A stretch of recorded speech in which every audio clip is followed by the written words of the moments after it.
بعض مكرهات الصلاة. مكروهات الصلاة أمور لا تبطل الصلاة ولكن تنقص من أجرها. 1.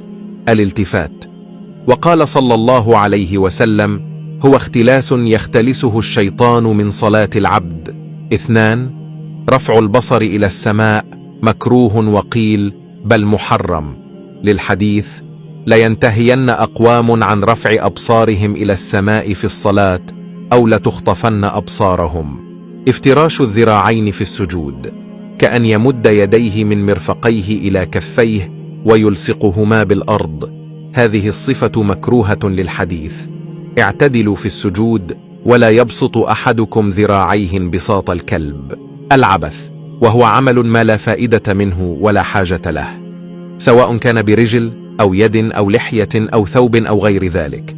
التخصر، هو وضع اليد على الخاصر، فرقعة الأصابع وتشبيكها، والفرقعة حين يسمع لمفاصلها الصوت المعروف سواء في أصابع اليدين أو الرجلين. أن يصلي وهو حاق، والحاق هو الذي احتبس بوله، والحاقب هو الذي احتبس غائطه. ويكره أن يصلي الإنسان وهو حاق أو حاقب، وبعضهم قال بتحريم الصلاة، وذلك للحديث: لا صلاة بحضرة طعام، ولا هو يدافعه الأخبثان والأخبثان، يعني البول والغائط. أن يصلي بحضرة طعام، وذلك للحديث السابق: وضع اللثام على الأنف والفم إلا إذا كان هناك حاجة لذلك.